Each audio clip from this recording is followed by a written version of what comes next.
നമസ്കാരം. ഈ സമ്മേളനകാലം കഴിയുന്നതോടെ ഡിവൈഎഫ്ഐ അവരുടെ ഔദ്യോഗിക മുദ്രയായി കുന്തം അംഗീകരിക്കുകയാണെന്ന് തോന്നുന്നു. ഇതാ ഒരു രക്തസാക്ഷി മണ്ഡപത്തിൽ ദേശീയ നേതാവ് ഡെബിളെ റഹീം പുഷ്പചക്രം സമർപ്പിക്കുന്ന രംഗമാണിത്.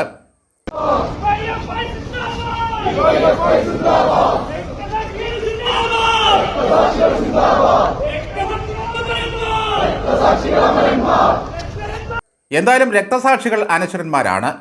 സമ്മേളനകാലത്ത് അവരെ വിളിച്ചു വരുത്തി പൂക്കൾ സമർപ്പിച്ചും മുഷ്ടി ചുരുട്ടി അഭിവാദ്യം ചെയ്തും ബലിച്ചോറ് നൽകുന്ന ഒരു പരിപാടിയുണ്ട്.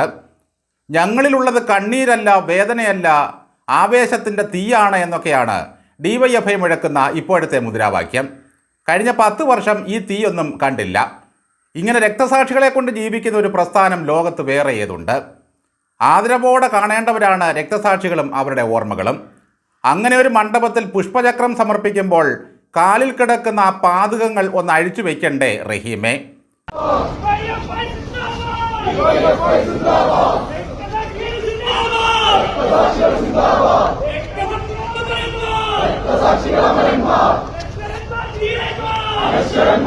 ഒരു ദേവാലയം പോലെയാണല്ലോ നിങ്ങളെ സംബന്ധിച്ചിടത്തോളം ബലികുടീരങ്ങളും രക്തസാക്ഷി മണ്ഡപങ്ങളും. ഡെബിളെ റഹീം വളരെ തിരക്കുള്ള ഒരു ഇന്ത്യൻ പൗരനും യുവജന സംഘടനയുടെ ദേശീയ പ്രസിഡന്റുമാണ്. ദില്ലിയിൽ നിന്നും നേരിട്ട് ഫ്ലൈറ്റിൽ ലാൻഡ് ചെയ്തതുകൊണ്ടാകാം വേഷം മാറാൻ കഴിയാതെ പോയി. കേരളത്തിൽ വരുമ്പോൾ മുണ്ടും ദില്ലിയിൽ ചെല്ലുമ്പോൾ പാൻറ്റും എന്നതാണ് റഹീമിൻ്റെ വേഷവിധാന രീതി. ഇതുപോലെയാണ് വനിതാ നേതാക്കളുടെ കാര്യവും. സതീദേവിയും ശ്രീമതി ടീച്ചറും CS സുജാതയും ഒക്കെ ഡൽഹിയിൽ ചെല്ലുമ്പോൾ ചുരിദാറിലേക്ക് പ്രവേശിക്കും. കേരളത്തിൽ വരുമ്പോൾ സാരി ഉടുക്കും. എന്തായാലും രക്തസാക്ഷി മണ്ഡപത്തിൽ പുഷ്പചക്രം സമർപ്പിക്കാൻ ഇങ്ങനെ ഷൂസും ഇട്ട് വരുന്നത് രക്തസാക്ഷികളെ അപമാനിക്കുന്നതിന് തുല്യമല്ലേ? ഈ കാഴ്ചയിൽ ഏറെ രസകരമായി തോന്നിയത് ഒരു ഭടൻ കുന്തവും നീട്ടിപ്പിടിച്ച് നിൽക്കുന്ന ശില്പമാണ്.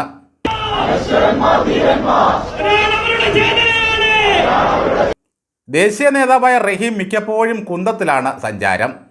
എനിക്കെന്നെ ലുട്ടാപ്പി എന്ന് വിളിക്കുന്നതാണ് ഇഷ്ടമെന്ന് കുടുംബസഹിതമിരുന്ന ചാനലിന് അഭിമുഖം കൊടുത്തയാളാണ് ഈ റഹീം. ഇങ്ങനെയുള്ള റഹീം ആരെയും ചില കഥാപാത്രങ്ങളുടെ പേര് പറഞ്ഞ് താരതമ്യപ്പെടുത്തുന്ന ആളാണ്. പരിഹാസമാണ് ആത്മമുദ്ര. മുഖ്യമന്ത്രി VD സതീശനെ അദ്ദേഹം താരതമ്യപ്പെടുത്തിയത് കുഞ്ഞിക്കുനൻ സിനിമയിലെ ദിലീപിൻ്റെ കഥാപാത്രവുമായിട്ടാണ്. ഞാൻ എന്നെ വിളിക്കുന്നത് വിമൽകുമാർ എന്നാണ് എന്ന് പറയുന്ന കഥാപാത്രം. സതീശൻ സ്വന്തമായി എന്തെങ്കിലും പേരണിഞ്ഞ് അത് പറഞ്ഞു നടക്കുന്നയാളാണെന്ന് ആർക്കും തോന്നിയിട്ടില്ല. കഴുകനെന്നും കുതിരയെന്നും കാരണഭൂതനെന്നും ഇരട്ടച്ചങ്കനെന്നും കപ്പിത്താനെന്നും ദൈവമെന്നും ഒക്കെ പറഞ്ഞ് ഒരു മനുഷ്യനെ പാടിപ്പുകഴ്ത്തിയ കമ്മികളാണ് മറ്റുള്ളവരെ ഇങ്ങനെ കുറ്റപ്പെടുത്തിക്കൊണ്ടിരിക്കുന്നത്. ആരെയും ഇരട്ടപ്പേരിട്ട് വിളിക്കാനും ആക്ഷേപിക്കാനും കമ്മികളോളം കഴകത്തുള്ളവർ വേറെ ആരാണുള്ളത്? VS അച്യുതാനന്ദനും പിണറായി വിജയനും റഹീമും വസീഫും എല്ലാം ആ ഗണത്തിൽപ്പെടുന്നവരാണ്. AK ആന്റണിയെ ആറാട്ടുമുണ്ടനെന്ന് പരിഹസിച്ചയാളാണ് VS Achuthanandan. വയസ്സ് 85ഉം 90ഉം ആയപ്പോഴും പരിഹാസം അദ്ദേഹം കളഞ്ഞില്ല.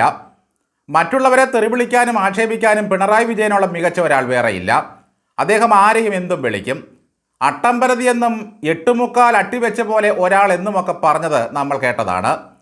റഹീം സതീശനെ കുഞ്ഞിക്കുനനായിട്ടാണ് ചിത്രീകരിക്കുന്നത്. റഹീമിനെ എന്തായാലും ആരും അപ്പക്കാള എന്ന് വിളിച്ചില്ലല്ലോ. റഹീം കേരളത്തിലുള്ളപ്പോഴും ദില്ലിയിൽ ചെന്നാലും എല്ലാം മുഖ്യമന്ത്രി VD സതീശനെ അങ്ങ് പരിഹസിക്കലാണ് പണി. അങ്ങനെ സകലരെയും പരിഹസിച്ച് നടക്കുന്ന ഡെബിൾ റഹീമിനെ ഡിവൈഎഫ്ഐയുടെ ജില്ലാ കമ്മിറ്റികളെല്ലാം എടുത്തിട്ടങ്ങ് വറക്കുന്നതായാണ് കേൾക്കുന്നത്. 46-ാം വയസ്സിലും ഒരു കോമാളിയെപ്പോലെ ഡിവൈഎഫ്ഐയിൽ തുടരുന്ന ഡെബിളെ റഹീമിനെ പറ്റി ഉയർന്ന ഒരാരോപണമുണ്ട്. ഡിവൈഎഫ്ഐയുടെ അഖിലേന്ത്യാ പ്രസിഡന്റ് CPMന്റെ ജില്ലാ സെക്രട്ടറിയുടെ പണിയെടുത്ത് നടക്കുന്നു എന്നാണ് ആക്ഷേപം. തെരഞ്ഞെടുപ്പ് സമയത്ത് എല്ലാവരും തിരക്കിലായതിനാൽ റഹീമിനായിരുന്നു തിരുവനന്തപുരം ജില്ലാ സെക്രട്ടറിയുടെ ചാർജ്. അതെന്തായാലും ഭംഗിയായി അദ്ദേഹം നിർവഹിച്ചു. കീഴ്മാടാംകുന്ന് ബാലസംഘത്തിൻ്റെ മുതൽ SFIയുടെയും ഡിവൈഎഫ്ഐയുടെയും കാര്യങ്ങൾ ഉത്തരവാദിത്വത്തോടെ നോക്കി നടത്താൻ പ്രാപ്തിയുള്ള റഹീമിനെ പാർട്ടി വെറുതെയല്ല ജില്ലാ സെക്രട്ടറി ആക്കിയത്. സത്യത്തിൽ CPMന്റെയും ഡിവൈഎഫ്ഐയുടെയും ഒക്കെ അഖിലേന്ത്യ എന്ന് പറയുന്നത് കേരള സംസ്ഥാനം തന്നെയല്ലേ? തിരുവനന്തപുരത്ത് ഇപ്പോൾ എന്ത് പ്രശ്നമുണ്ടായാലും ശിവൻകുട്ടിയണ്ണനും സുരേന്ദ്രനുമൊപ്പം റഹീമും അവിടെ പാഞ്ഞെത്തും. എന്തെല്ലാം കാര്യങ്ങൾ നോക്കിയാൽ പറ്റും റഹീമിന്. ഇതിനിടയ്ക്ക് പ്രായപൂർത്തിയാകാത്ത വൈറൽ താരത്തിൻ്റെ കല്യാണം നടത്തി കൊടുക്കണം, CPM ജില്ലാ സെക്രട്ടറിയുടെ പണി ചെയ്യണം, രാജ്യസഭയിൽ ചെന്ന് നരേന്ദ്രമോദിയെയും കേന്ദ്രത്തെയും വിറപ്പിക്കണം, SFI സമരക്കാരെ സമരമുഖത്ത് ഇരുത്താൻ ഓടിയെത്തണം, ദേശീയ തലത്തിൽ പ്രവർത്തിച്ച് പാർട്ടി ശക്തിപ്പെടുത്തണം. എന്തൊക്കെയായാലും നാഥനില്ലാക്കളരിയായി മാറിയിരിക്കുന്ന ഈ പാർട്ടിക്ക് നാളെയുടെ വാഗ്ദാനം തന്നെയാണ് റഹീം.